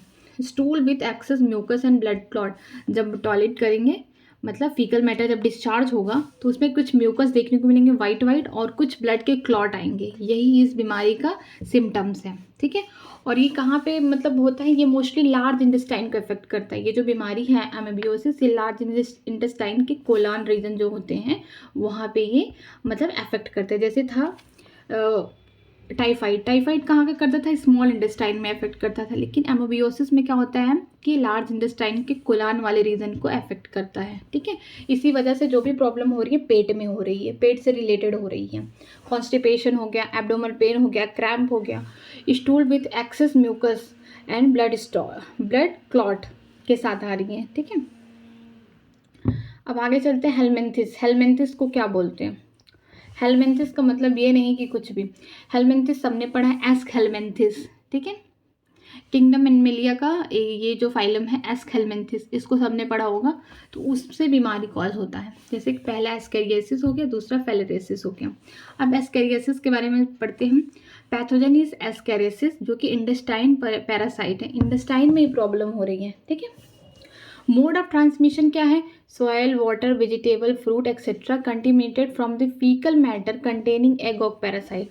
जो किसी इंसान को जैसे मान लीजिए हुआ है एस्केरियासिस, वो मान लीजिए वॉशरूम कहाँ कर रहा है, खुले जगह कर रहा है, मैदान में कर रहा है, फील्ड में कर रहा है, खेत में कर रहा है, कहीं भी कर रहा है, ठीक है, खुली जगह कर रहा है, तो जो उसका फीकल मैटर होगा ना, उसके फीकल मैटर में ही उसके जो ये एस्केरिस है, इसके कुछ मतलब क्या होंगे, एक्स आ जाएंगे, क्योंकि उसके बॉडी में तो ढेर सारे होंगे एक्स, इंटेस्टाइन में रिलीज होंगे, तो उसके फीकल मैटर जब वो टॉयलेट करेगा खुली जगह, तो उसके फीकल मैटर में क्या होंगे, छोटे छोटे एक्स इस तरीके से निकलेंगे ये एस्केरियासिस में। ठीक है, और यही एक्स क्या होंगे, ट्रांसमिट हो जाएंगे, या वाटर या फिर फूड में दूसरे कोई ट्रांसमिट यही से होंगे। ठीक है, ये बीमारी, तो यही लिखा गया है कि जो मोड ऑफ ट्रांसमिशन है, जैसे कि सॉइल, टॉयलेट कर रहा है, ज़मीन पे कर रहा है, अगर वो मान लीजिए वॉशरूम नहीं यूज़ कर रहा है तो, ठीक है, वाटर हो गया, वेजिटेबल्स में होंगे, फ्रूट में होंगे, अगर वो किसी खेत में कर रहा है तो वेजिटेबल फ्रूट में भी हो जाएंगे ना। Contaminated faecal containing egg of parasite, ये जो पैरासाइट है एस्केरिसिस, इसके अंडे को वो कंटेन करता है फीकल मैटर, ठीक है, जो डिस्चार्ज किया है इन्फेक्टेड पर्सन ने। सिम्टम्स क्या आएंगे? इंटरनल ब्लीडिंग, अगर बहुत ज़्यादा हो गया एस्केरिसिस तो क्या होगा? इंटरनल ब्लीडिंग, कि जब वो फीकल डिस्चार्ज करेगा कि खून भी आने लगेगा, ठीक है, उसके जो स्टूल के साथ ब्लड भी रिलीज होगा। मस्कुलर पेन, बहुत ज़्यादा भयानक दर्द होगा उसको। फीवर आएगा, एनीमिया मीन्स खून की कमी हो जाएगी, जब इंटरनल ब्लीडिंग होगा, जब ब्लड लॉस होगा एक्सेस में, तो कहीं ना कहीं एनीमिया भी हो जाएगा, उसको खून की कमी हो जाएगी। ब्लॉकेज ऑफ इंटेस्टाइन पासेस, सीधी सी बात है, इस तरीके से इंटेस्टाइन होता है ना हमारा, मान लीजिए ये पूरा इंटेस्टाइन है, तो वो इंटेस्टाइन में क्या होगा? ये ब्लॉकेज हो जाएगा, ढेर सारे एस्केरिस इस तरीके से भर जाएंगे। मैगी देखा ना सबने, मैगी तो हर किसी ने खाया होगा, तो इसी तरीके, जिस तरीके से मैगी होते हैं इस तरीके से लंबे लंबे लंबे लंबे, ऐसे ही हेलमिंथिस होते हैं, ऐसे ही एस्केरिसिस भी होते हैं इस तरीके से। वो क्या करते हैं, जिनकी बॉडी में ज़्यादा हो जाता है तो उनको यही प्रॉब्लम हो जाती है एस्केरियसिस की, ठीक है। वो क्या करते हैं, अगर नहीं सही से ट्रीटमेंट हुआ तो जो उनका इंटेस्टाइन वाला पार्ट होता है उसको पूरा ब्लॉक कर देंगे, ढेर सारे इसी में हो जाएंगे, भर जाएंगे, पूरा इतना प्रोडक्शन इनका हो जाता है, ताकि जब वो इंसान जब फीकल डिस्चार्ज करे तो उनके जो एग है पैरासाइट के वो भी रिलीज होते हैं, और यही जो एग हैं पैरासाइट के अगर वाटर या फ्रूट, वेजिटेबल या किसी भी फूड से मतलब कंटेमिनेट हो गए, मिल गए, तो बीमारी बहुत ईजिली ट्रांसमिट हो जाती है, ठीक है। दूसरा है फेलरेसिस, इसे हम क्या बोलते हैं? एलिफेंटियासिस, हाथी नुमा पाँव। हाँ, बहुत लोगों का पैर देखा होगा, बहुत कम लोगों का ऐसा होता है, सबका नहीं होता है, लेकिन जिनके अंदर ये बीमारी होती है तो पैर जो होता है सूज जाता है, एकदम स्वेलिन हो जाता है, जैसे लगता है हाथी जैसा पैर है, ठीक है। पैथोजन इस फैलेरियल वॉर्म होते हैं या फिर वोचेरिया होते हैं, इनका 2 स्पीसीज दिया, जैसे कि वोचेरिया बेनक्रॉफ्टी, एचेरिया मलाई, ठीक है। इनका जो पैथोजन हो गया वो फैलेरियल वॉर्म हो गया, या फिर हम वोचेरिया भी बोल सकते हैं, और वो भी 2 होंगे, एक वोचेरिया बेनक्रॉफ्टी होगा, एक वोचेरिया मलाई होगा, ठीक है। मोड ऑफ ट्रांसमिशन क्या है? Bite of female Culex mosquito, ज़्यादा करके बीमारियाँ कौन ट्रांसमिट करता है? फीमेल मॉस्किटो करती हैं, तो इनका भी जो मोड ऑफ ट्रांसमिशन है फेलरेसिस का या फिर एलिफेंटियासिस का, वो है फीमेल क्यूलेक्स मॉस्किटो, ठीक है। सिम्टम क्या है? Female filarial worm live in lymphatic vessel, जो लिम्फेटिक हमारी बॉडी में लिम्फेटिक वेसल्स पाई जाती है, जिसमें लिम्फ वगैरह, usually in the lower limb, ये हमारे अपर लिम्फ पे नहीं होगी, ये लोअर लिम्फ, पेट के नीचे वाला जो पैर वाला पार्ट होता है इसको हम कहते हैं लोअर लिम्फ वाले पार्ट में होगा, ठीक है। It causes chronic inflammation, means धीरे धीरे इन्फ्लामेशन होगा, सूजन होगा, धीरे धीरे होगा, of the organ in which they live for many year, जैसे ये जो ऊपर वाला पार्ट नहीं, ये जो नीचे वाला पार्ट है हमारा, अगर किसी को हुआ है तो उसका जो लोअर पार्ट होगा उसका, उसमें क्या होगा, जहाँ जहाँ ये प्रेजेंट होंगे ये पैथोजन, वो क्या होंगे, धीरे धीरे वहाँ पे इन्फ्लामेशन उसे सुझाएंगी, ठीक है, इन्फ्लामेट करेंगे ऑर्गन को, जिसमें वो बहुत सालों तक रहते हैं, तो इसीलिए लिखा गया क्रॉनिक, क्रॉनिक का मतलब स्लोली स्लोली, बहुत लॉन्ग पीरियड तक की बीमारी होती है, ठीक है। लिम्फ एंड जेनाइटल ऑर्गन में भी डिफॉर्म्ड, जो लिम्फ है ये पैर, ठीक है, पैरों की बात की गई, लिम्फ है और जेनाइटल ऑर्गन ही है, तो वो जो अगर वहाँ पे प्रेजेंट है, ये लिम्फेटिक वेसल में प्रेजेंट है ये पैथोजन, तो क्या करेंगे, ये डिफॉर्म्ड कर देंगे, खराब कर देंगे, ठीक है। अब बात करते हैं फंगल डिसीज, फंगस से भी बीमारियाँ होती हैं, ठीक है, जैसे कि रिंगवॉर्म, बहुत ही कॉमन है, रिंगवॉर्म सबको हुआ है, ठीक है, खजली जैसा होगा, ठीक है, बहुत लोगों को हुआ है। पैथोजन आर माइक्रोस्पोरम हो गया, ट्राइकोफाइटॉन हो गया एंड इपिडर्मोफाइटॉन हो गया, इनके 3 पैथोजन का नाम दिए गए हैं, ठीक है, ये जीनस है, ठीक है, ये तीनों ही जीनस हैं पैथोजन, जैसे कि माइक्रोस्पोरम, याद रखना ये स्पेलिंग माइक्रो है, छोटा वाला माइक्रो, नट बड़ा वाला माइक्रो, MACRO नहीं है, MICRO, माइक्रोस्पोरम हो गया, ट्राइकोफाइटॉन हो गया, एपिडर्मोफाइटॉन हो गया, 3 ये जीनस दिए गए हैं रिंगवॉर्म के पैथोजन के, ठीक है। They are seen in groin between the toes, ये कहाँ, ग्रोन का मतलब कि थाइक्स के बीच में, मतलब जेनाइटल वाला जो मतलब पार्ट है वहाँ पे ग्रो करते हैं, ट्वाइस का मतलब होता है पैरों की अंगुलियों के बीच में, ठीक है। मोड ऑफ ट्रांसमिशन क्या है?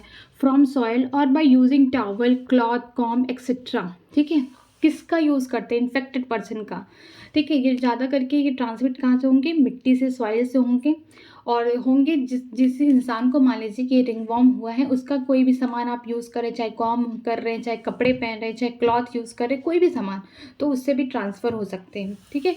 Heat and moisture help fungus to grow. ये तो सब जानते हैं कि हीट और मॉइस्चर मिले उसको। ठीक है। जैसे करके ज़्यादा करके कॉमनली कहाँ फंगस ग्रोन करने को देखने को मिलेंगे, गर्मी के टाइम आर्मपिट वाले रीजन में, इस रीजन में। ठीक है। तो वहाँ पे ग्रो करते हैं ये फंगस। हीट और मॉइस्चर, हीट का मतलब होता है कि थोड़ा मतलब गर्म रहे, और मॉइस्चर मतलब कि नमी थोड़ा रहे। ठीक है। वहाँ पे फंगस ईजिली ग्रो कर जाते हैं। सिम्टम्स की बात करते हैं, dry scaly lesion on the skin, nail scrape etcetera, intense itching. ये क्या होते हैं, सूखे देखने को मिलते हैं। ये भी देखा होगा कि विंटर सीजन में क्या होता है ना, डैंड्रफ हो जाते हैं हेयर में, बालों में डैंड्रफ हो जाते हैं, वो भी एक फंगस है। ठीक है। वो स्किन जो होता है, वो वाइट जो डैंड्रफ निकलते हैं, वो कुछ नहीं होते हैं, वो फंगस ग्रोन कर जाते हैं इस पार्ट में, और जिसकी वजह से वो पूरी स्किन को ख़राब करते रहते हैं, निकालते रहते हैं। ठीक है। वो ऐसे ही होते हैं, ड्राई होंगे, स्क्लेरी लेजन की मतलब कुछ निशान से ऐसे मतलब देखने को मिलेंगे स्किन में, नेल में, स्काल्प में, मिस खोपड़े में। इंटेंस ईचिंग, बहुत खुजली होंगी, जितना आप खुजलाएंगे उतना ज़्यादा ये स्प्रेड हो जाते हैं पूरी बॉडी में। ठीक। आगे चलते हैं। आगे दिया गया है prevention and control of disease. हाँ, ऐसा नहीं है कि बीमारी है तो हम उससे बच नहीं सकते हैं, बच सकते हैं हम अगर अपने आप को प्रिवेंट करें। ठीक है। अपने आप को मतलब हम पहले से ही तैयार रखें कि हम कोई बीमारी ना हो। हम अपना हाइजीनिक मेंटेन कर सकते हैं, अपना बैलेंस डाइट अच्छा ले सकते हैं, एक्सरसाइज कर सकते हैं। इस बहुत सारी चीज़ें हैं कि हम करके बीमारी को अपने अंदर आने से पहले ही रोक सकते हैं। ठीक है। प्रिवेंशन करना, आपको रोकना है, कंट्रोल करना। अगर बीमारी हो रही है तो उसे कंट्रोल कैसे करते हैं, उसके लिए अब बढ़ते हैं आगे। ठीक है। पर्सनल हाइजीनिक के बारे में बात किया गया है। जैसे कोई इंसान है, वो चाहता है उससे बीमारी ना हो, तो वो अपना पर्सनल हाइजीनिक मेंटेन करें। जैसे कि कीप बॉडी क्लीन, रेगुलर नहाना है, रेगुलर बाथिंग करना है। ऐसा नहीं है कि 2 दिन नहाओ और ठंडी में 10 दिन तक सो जाओ, ना। आपको रेगुलर बाथिंग करना, अपनी स्किन को क्लीन रखना है कि ताकि कोई बीमारी ना हो सके। Use clean drinking water, food etcetera. आप साफ सुथरे खाना खाइए, पानी पीजिए, साफ सुथरे कपड़े पहनिए, साफ सुथरी जगह रहिए हमेशा। जहाँ भी आप रह रहे हैं, आपके सराउंडिंग में साफ सफाई रहना भी बहुत ज़रूरी है, क्योंकि हमने देखा कि बहुत सारे मॉस्कीटो हैं, बहुत सारे इंसेक्ट्स हैं, जैसे हाउस फ्लाई हो गया, मॉस्कीटो हो गया, इससे भी बीमारी फैल रही है। तो अपने चारों तरफ भी साफ सफाई रखिए, अपने बॉडी को भी एकदम हाइजीनिक रखिए, अच्छा खाना पानी मतलब खाइए पीजिए। ठीक है। इससे हम बीमारी को रोक सकते हैं। बहुत सारी बीमारी तो यही होती है ना, फूड कंटामिनेटेड फूड और वाटर से ट्रांसमिट हो रही है। आगे चलते हैं पब्लिक हाइजीनिक। अब तो पर्सनल हाइजीनिक हो गया, पब्लिकली कैसे हाइजीनिक कर सकते हैं। ठीक है। पहला है proper disposal of waste and excreta. जैसे कि बहुत सारे हॉस्पिटल हो गए, बहुत सारी जगह ऐसी हो गई जो कि पब्लिकली हैं, वहाँ पे क्या होता है कि पूरी तरीके से डिस्पोज नहीं किए जाते कोई चीज़ का, वेस्ट का। तो आप उसको पूरी तरीके से डिस्पोज कीजिए, एक्सक्रीटा जो भी गंदगी है सब कुछ उसको फेंकिए, रखिए मत, उससे बीमारी होती है। ठीक है। Periodic cleaning and disinfection of the water reserve, pool, cesspool and tank. जो भी जैसे कि बहुत लोगों को स्विमिंग करना पसंद है तो पूल वगैरह में जाते हैं समर के सीज़न में। ठीक है। वहाँ पे भी क्या होगा, पीरियोडिकली वहाँ पे सफाई करना चाहिए, पानी में पानी की अच्छे से सफाई करना चाहिए, डिसइंफेक्शन रहना चाहिए। ठीक है। वाटर और टैंक वगैरह, जैसे वाटर टैंक है, उसको भी पीरियोडिकली बीच बीच में साफ़ कर देना चाहिए, क्योंकि पानी वहाँ पे रहता है, बीमारी हो सकती है। ऐसा नहीं है कि पानी अगर आप किसी टैंक में भरे जा रहे हैं, बहुत लोग वाटर बॉटल यूज़ करते हैं, तो वो बॉटल को भी साफ़ करना चाहिए बीच बीच में। ऐसा नहीं है कि बॉटल जूठा नहीं है। बहुत लोग ये होता है ना कि बॉटल, जैसे कि मेरे पास है कि बॉटल में ली हूँ, अपने हाथ में पानी पी रही हूँ, लेकिन इसको भी अंदर से साफ़ करना पड़ता है। क्यों? क्योंकि इसमें भी बीमारी आ सकती है, इसीलिए। ठीक है। बीच बीच में साफ़ करना चाहिए। थर्ड पॉइंट है avoid contact with infected person और their belongings to control the airborne diseases. ये पहले हम लोग ने पढ़ लिया था, जैसे कि हमने देखा था कॉमन कोल्ड हो गया, निमोनिया हो गया। उसमें क्या होता है कि हमको अवॉइड करना रहता है उस इंसान से। जैसे कुछ बीमारियाँ इन्फेक्शियस होती हैं कि एक इंसान से दूसरे इंसान में बहुत ईजिली ट्रांसफ़र होती है, तो हमको अवॉइड करना है, दूर रहना उस इंसान की चीज़ों से, उस इंसान से। अगर आप उससे मिल रहे हैं तो मास्क लगाइए, अपने आप को सैनिटाइज करिए। ये सब पब्लिक हाइजीनिक के तौर पर। ठीक है। फोर्थ पॉइंट ये दिया गया है standard practice of hygienic in public catering, ठीक है। आपको अच्छे से प्रैक्टिस रहना चाहिए कि पूरी तरीके से किस तरीके से आप पब्लिक कैटरिंग में हैं तो आप अपने आप को हाइजीनिक रख सकते हैं। अगर आप बहुत रश में हैं, जैसे हॉस्पिटल में भी जा रहे हैं या फिर कहीं पब्लिक जगह जा रहे हैं, तो आप मास्क लगा के जाइए। आप अपने आप को, अपने हाथ को सैनिटाइज करिए। अगर आप पब्लिक प्लेस से अंदर, अपने घर के अंदर आ रहे एंट्री कर रहे हैं, तो पहले ही अपने आप को नहा वहा लीजिए, अच्छे से साफ सफाई कर लीजिए, ठीक है। इससे क्या होता है कि कुछ बीमारियां जो अगर आपको इफेक्ट करने वाली रहती है वो खत्म हो जाती हैं। लास्ट पॉइंट क्या है, control and eliminate the vector, ठीक है। मॉस्कीटो हो गया, ठीक है। कैसे कंट्रोल करना, एलिमिनेट करना वेक्टर को, जैसे हमने पहले ही जान गया कि वेक्टर तो सबसे ज़्यादा ही बीमारियों को फैलाते हैं, बहुत ज़्यादा फैलाते हैं। तो मॉस्कीटो को कैसे कंट्रोल करना है, कैसे एलिमिनेट करना है, कैसे उनको हटा देना है, पूरा मार देना है उनको कैसे, ठीक है। अवॉइड स्टेजिनेशन ऑफ वाटर, जैसे कि यहाँ पे स्टेजिनेशन का मतलब है कि कहीं पानी इकट्ठा है तो वहाँ पे इकट्ठा पानी नहीं रखना है। जैसे कूलर है, कूलर में विंटर में तो कोई काम नहीं है कूलर का, समर में ही काम है ना। गर्मी में तो लोग कूलर का हवा लेते हैं, ठंड में थोड़ी ना लेंगे। तो क्या होता है कि विंटर जब खत्म, सॉरी समर जब खत्म हो, जब विंटर आ जाए तो वहाँ पे क्या करना चाहिए, जो पानी है स्टोर है उसको हटा देना चाहिए, नहीं तो मॉस्कीटो आके वहाँ पे ब्रीडिंग करने लगेंगे उनको, ठीक है।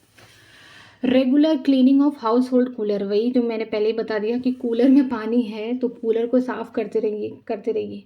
ऐसा नहीं है कि 4 दिन बाद साफ़ कर रहे हैं, तो स्मेल आने भी लगता है और साथ में पानी में ब्रीडिंग करने लगते हैं मॉस्कीटोज, ठीक है। अपने आप को ग्रो करते हैं वो। मॉस्कीटो से बचने के लिए आपको मॉस्कीटो नेट लगाना चाहिए, मच्छरदानी लगाना चाहिए, ठीक है। Introduce larvivorous fish like gambusia in pond, ठीक है। एक ऐसी फिश है जिसका लार्वा, जैसे गम्बूसा एक फिश है, मछली है जिसका लार्वा अगर हम पॉन्ड में या फिर कहीं पे छोड़ देते हैं इसके लार्वे को, तो वो क्या करती है, अगर वहाँ पे मॉस्कीटो ब्रीडिंग कर रहे हैं, अपने बच्चे दे रहे हैं, अपने लार्वा दे रहे हैं, तो उसको खा जाएगा, ठीक है। इससे क्या हुआ कि मॉस्कीटो का प्रोडक्शन कम हो गया, उनके प्रोजनी खत्म हो गए। तो ये अगर आप यूज़ करते हैं फिश, गम्बूसा फिश के लार्वा को, तो इससे भी मच्छर क्या होते हैं, कंट्रोल में हो जाते हैं। Spraying insecticide in the ditches, drainage and swamps, ठीक है। आपको इंसेक्टिसाइड स्प्रे करना चाहिए गड्ढे में, नाले में, या फिर कहीं भी खुली जगह है जहाँ पे आपको मतलब हर वक्त इन द सेंस कि हर 5-6 दिन में आपको देखना चाहिए, ठीक है। अगर आपके अगल बगल में ड्रेनेज है तो वहाँ पे आप अगर इंसेक्टिसाइड को स्प्रेड करेंगे, ताकि वहाँ पे अगर ब्रीडिंग हो रही है किसी भी इंसेक्ट की, चाहे मॉस्कीटो या फिर किसी और भी, तो वहाँ पे ख़त्म हो जाएंगे, ठीक है। Provide the door and window with wire mesh, ठीक है। अगर आपका घर है तो अगर डोर है या फिर विंडो है, दरवाज़ा हो गया, खिड़की हो गया, तो उसमें आप जाली लगवाइए, मेश, ठीक है, जाली, ताकि मॉस्कीटो या फिर अदर इंसेक्ट आपके घर में ना पाए, इससे भी कंट्रोल हो सकता है, ठीक है। This precaution can avoid vector borne diseases like malaria, filariasis, dengue, chikungunya, ठीक है। ये सारी जितनी भी हमने अभी पढ़ा है मॉस्कीटो को कंट्रोल करने वाले प्रिकॉशंस, ये जितने भी वेक्टर बॉर्न डिसीजेज हैं, जैसे कि मलेरिया, फलेरिया या फिर एलिफेंटियासिस, डेंगू, चिकनगुनिया, इन सबको क्या होगा, कंट्रोल होगा। डेंगू चिकनगुनिया तो वायरल डिसीज़ है, मीन्स वायरस से होती है, लेकिन इसके जो कैरियर हैं वो भी क्या है, मॉस्कीटो ही हैं, ठीक है। दोनों के जो कैरियर हैं वो फीमेल एडीज हैं, ठीक है, फीमेल एडीज मॉस्कीटो हैं, ठीक है। ये डेंगू और चिकनगुनिया के जो कैरियर्स हैं वो फीमेल एडिस मॉस्कीटो हैं। अगर मॉस्कीटो ही नहीं रहेंगे तो बीमारी चाहे पैथोजन से हो या फिर चाहे वायरस से हो, किसी से भी हो, ट्रांसमिट हो ही नहीं पाएगी, ठीक है। जैसे कि मलेरिया और ये फिलियासिस, इसको अच्छे से दिया गया है बुक में। मलेरिया प्रोटोजोन से होता है, जो कि इसके कैरियर हैं फीमेल एनोफिलीज मॉस्कीटो वेक्टर, ठीक है। और फिलियासिस हेलमिंथिस से होता है, वचेरिया बेनाक्रॉप्टी वचेरिया मेलाई से होता है, इसका भी जो कैरियर है फीमेल क्यूलेक्स है। और डेंगू और चिकनगुनिया जो होते हैं वायरस से होते हैं, एब्रो वायरस से होते हैं, इसके जो वेक्टर होते हैं उसका नाम होता है फीमेल एडिस मॉस्कीटो, दोनों के, ठीक है। हम बात करते हैं वैक्सीन एंड इम्यूनाइजेशन। ये वैक्सीन और इम्यूनाइजेशन क्या होता है, बीच बीच में आपने देखते होंगे छोटे छोटे बच्चों के वैक्सीन लगती हैं, उनको इम्यूनाइजेशन दिया जाता है इम्यून सिस्टम बढ़ाने के लिए, ठीक है। Help to control the diseases like smallpox, polio, diphtheria, pneumonia and tetanus, ठीक है। ये क्या करते हैं, वैक्सीन और इम्यूनाइजेशन, ये हेल्प करते हैं कुछ बीमारियों को कंट्रोल करने के लिए, जैसे कि स्मॉल पॉक्स हो गया, पोलियो हो गया। पोलियो का बूथ तो हर किसी ने पिया है ना, 2 बूथ जिंदगी के, ठीक है। डिप्थेरिया हो गया, निमोनिया हो गया, टेटनस हो गया, ठीक है, इनमें वैक्सीन और इम्यूनाइजेशन दिया जाता है। Drugs like antibiotic also help to treat the infection disease. Drugs like जैसे एंटीबायोटिक दिया जाता है, वो हेल्प करते हैं कुछ इन्फेक्शन डिसीज को कंट्रोल करने के लिए। ड्रग्स ये मत सोच लेना कि खाने वाला ड्रग्स, हीरोइन या कोकीन, नहीं नहीं, वो ड्रग्स नहीं, दवाइयों को भी ड्रग्स कहा जाता है। तो इसीलिए लिखा गया ड्रग्स लाइक एंटीबायोटिक, जो कि दिया जाता है कंट्रोल करने के लिए बैक्टीरियल डिसीज़ को या फिर इन्फेक्शियस डिसीज़ को, ठीक है। एंटीबायोटिक तब दिया जाता है जब बैक्टीरिया से डिसीज़ होता है, ठीक है। ह्यूमन इम्यून सिस्टम के बारे में पढ़ने जा रहे हैं कि ह्यूमन का इम्यून सिस्टम कैसा है, ठीक है। ये देखिए एक ह्यूमन का स्ट्रक्चर बना हुआ है पूरा।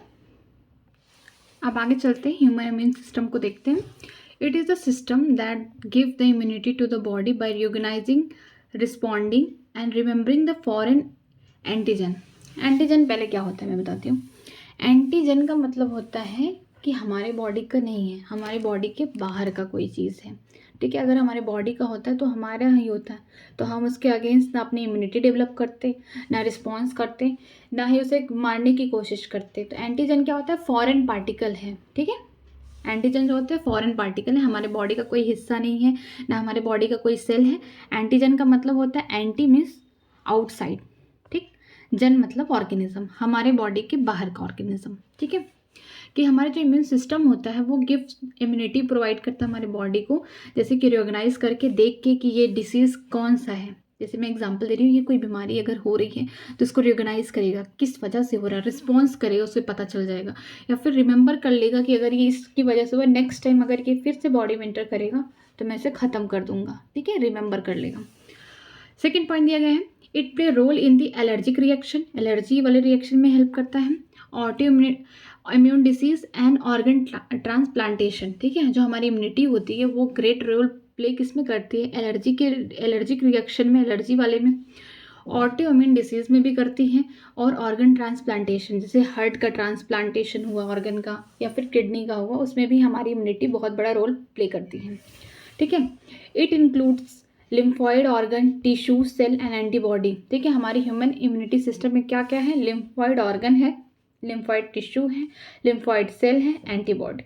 इसको याद करने के लिए मैं बताती हूँ ट्रिक।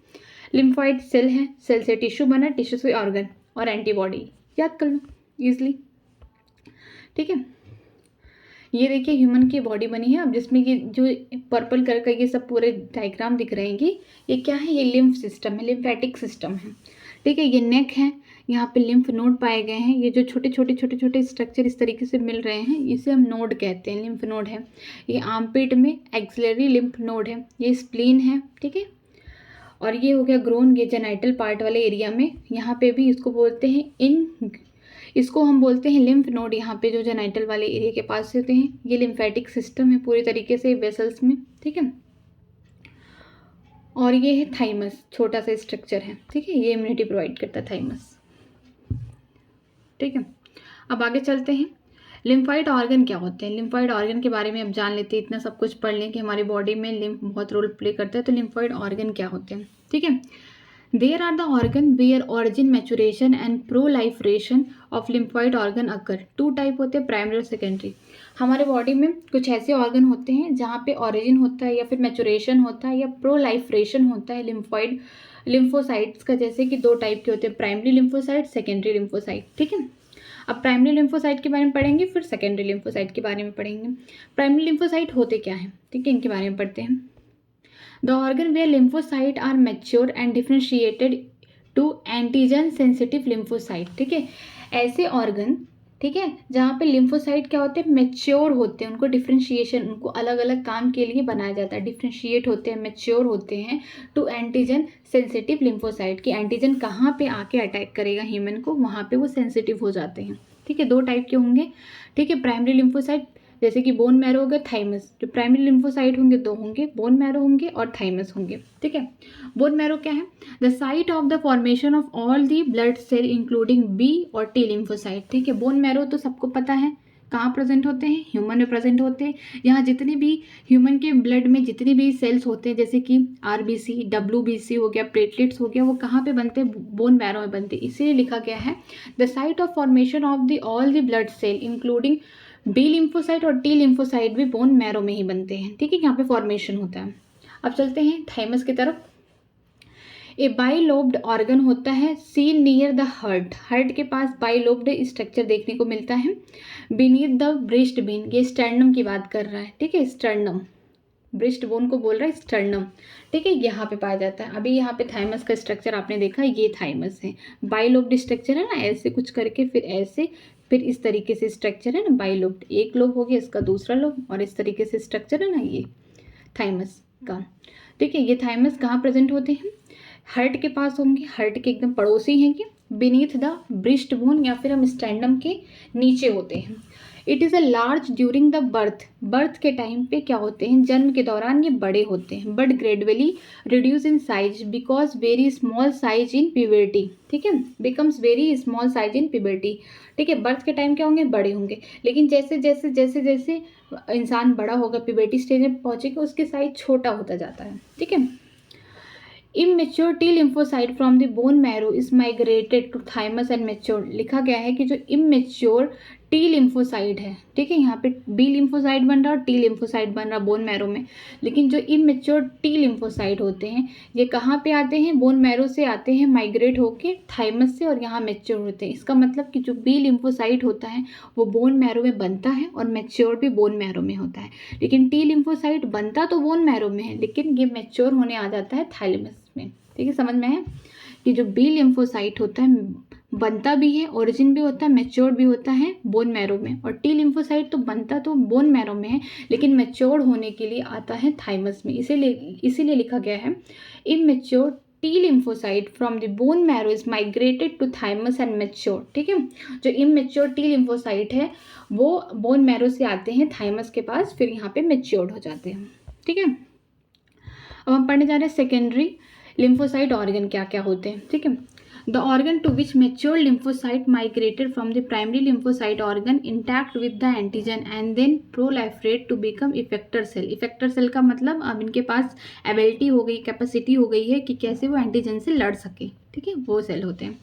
ये पे लिखा गया है जो ऑर्गन हो गया जो कि मैच्योर लिम्फोसाइट कहाँ से आएंगी, बोन मैरो से, थाइमस से माइग्रेट होके आएंगे प्राइमरी लिम्फोसाइट, यहाँ पे लिखा ना टू बिच, यहाँ पे organ to which mature lymphocyte migrated from the primary lymphocyte, primary lymphocyte में बोन मैरो था और थाइमस था, वहाँ से प्राइमरी लिम्फोसाइट में दो था, एक तो था बोन मैरो, दूसरा थाइमस था। बोन मैरो में क्या होगा, बी लिम्फोसाइट मैच्योर हो जाएगा, बनता है, और थाइमस में क्या है कि जो टी लिम्फोसाइट बोन मैरो में बने हैं वो थाइमस में मैच्योर होके आएंगे। तो यही लिखा गया है कि जो मैच्योर लिम्फोसाइट है बी और टी लिम्फोसाइट वो कहाँ से आएंगे, प्राइमरी लिम्फोसाइट से, इंटैक्ट करेंगे एंटीजन को and then proliferate to become effector. जब वो एंटीजन को मारने लगेंगे, मैच्योर हो जाएंगे पूरी तरीके से, तो उनको हम क्या बोलेंगे, इफेक्टर सेल बोलेंगे, ठीक है।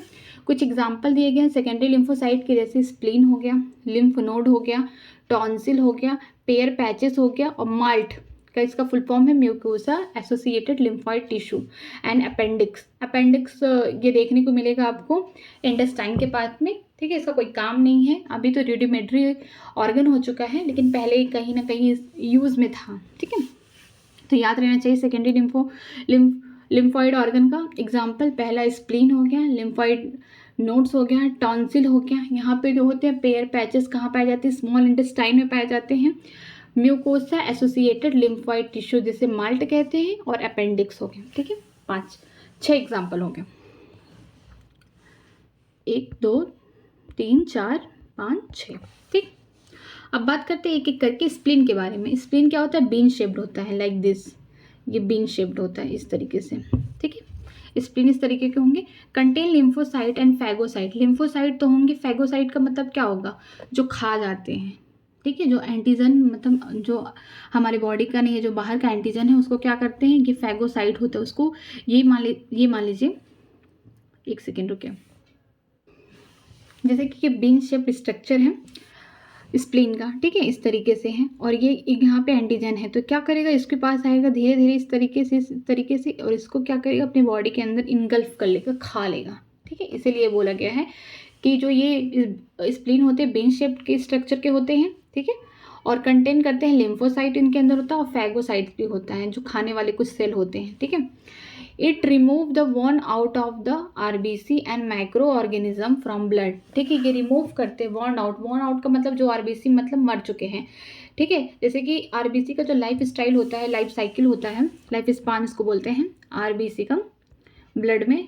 ठीक है, आरबीसी प्रेजेंट है तो आरबीसी का जो लाइफ स्पैन होता है 120 दिन का होता है, सिर्फ 120 दिन बाद ये आरबीसी खत्म। और ख़त्म होने के बाद कहाँ जाएंगे? स्प्लीन में ही जाएंगे। इसीलिए कहा कि रिमूव करता वॉर्न आउट आरबीसी और micro organism from the blood. जो ब्लड में कुछ माइक्रो ऑर्गेनिज्म प्रेजेंट होते हैं वो स्प्लीन के थ्रू चले जाते हैं। ठीक है, उनको रिमूव करता है। It is the reservoir of erythrocyte in foetus. ये क्या लिखा है? इथ्रोसाइट का मतलब आरबीसी को बोल रहा है कि रिजर्वर है, किसका है? इथ्रोसाइट इन फीटस। फीटस में भी क्या होता है? रिजर्वर होता है। स्प्लीन से ही क्या बनता था? आरबीसी बनता था। ठीक है, फीटस जब बच्चा पेट में होता है, माँ के वोम में होता है, गर्भपात में, तो क्या होता है उस उधर की जो फीटस है, ठीक है, उसका आरबीसी तो बोन मैरो बनाएगा नहीं, उसका आरबीसी बनता है किससे? स्प्लीन से बनता है। और अगर हम एडल्ट की बात करें, एडल्ट का जो आरबीसी है वो बनता है बोन मैरो से, लेकिन आरबीसी की जब डेथ हो जाती है 120 दिन बाद, वो फिर कहाँ आ जाता है? स्प्लीन में। इसीलिए इसको कहते हैं ग्रेवयार्ड ऑफ आरबीसी, आरबीसी का कब्रिस्तान। ठीक है, अब बात करते हैं आगे लिम्फ नोड के बारे में। लिम्फ नोड क्या है? Found in lymphatic system. ठीक है, लिम्फ नोड जो है लिम्फेटिक सिस्टम में पाए जाते हैं। दे ट्रैप माइक्रो ऑर्गेनिज्म और the other antigen. Trapped antigen activate the lymphocyte and causes the immune response. जो लिम्फ नोड होते हैं वो फाउंड कहाँ पाए जाते हैं? लिम्फेटिक सिस्टम में पाए जाते हैं। मैंने अभी आपको दिखाया था लिम्फेटिक सिस्टम। यहाँ पे ये जो पूरे ये जो सिस्टम दिख रहा है ना, ये पर्पल कलर का, ये लिम्फेटिक सिस्टम है। इसमें आपको छोटे छोटे आपको ये देखिए ये सब क्या दिख रहा है? ये लिम्फ नोड है। ठीक है, इस लिम्फ नोड का यही काम है कि सेकेंडरी लिम्फॉइड ऑर्गन है। ठीक है, लिम्फ नोड पहली चीज़। ठीक है, दूसरे की ट्रैप करते हैं माइक्रो ऑर्गेनिज्म या अदर एंटीजन को। कहाँ ट्रैप करते हैं? उसी लिम्फ नोड के अंदर ही करते हैं। ठीक है, trap antigen and activate the lymphocyte and causes the immune response. और उनको क्या करते हैं? ट्रैप कर लेते हैं, फिर अपना लिम्फोसाइट को अपने एक्टिव करते हैं ताकि फिर इम्यून रिस्पॉन्स आए। माल्ट की बात करते हैं, म्यूकोसा एसोसिएटेड लिम्फॉइड टिश्यू के बारे में बात करते हैं। ठीक है, located with in the lining of respiratory, digestive and urogenital track. Urogenital track का मतलब क्या है? यूरिन में निकल रहा है, और जेनाइटल मीन्स रिप्रोडक्टिव ऑर्गन वहाँ पे प्रेजेंट है। ठीक है, तो यहाँ ये कहाँ प्रेजेंट होते हैं? माल्ट ये प्रेजेंट होते हैं लाइनिंग ऑफ रिस्पायरेटरी हो गया, डाइजेस्टिव हो गया, और ये फिर यूरोजेनाइटल मीन्स यूरोजेनाइटल ट्रैक में प्रेजेंट होंगे। रिस्पायरेटरी, ठीक, डाइजेस्टिव वाला पार्ट, और फिर यूरोजेनाइटल वाला part. It constitute 50% of lymphoid tissue. इसमें 50%, लगभग 50% क्या होते हैं? लिम्फॉइड टिश्यू होते हैं। बहुत इंपॉर्टेंट डाटा है ये। ठीक है, अब आगे चलते हैं। इसमें आज की क्लास अगर अच्छी लगे तो please like and subscribe my channel new academy, और मेरा टेलीग्राम का लिंक डिस्क्रिप्शन बॉक्स में है, तो आप वहाँ पे जाके ज्वाइन कर सकते हैं, और जितने भी ये PDF हैं, शॉर्ट नोट्स हैं, वहाँ पे आपको मिलेंगे। Thank you.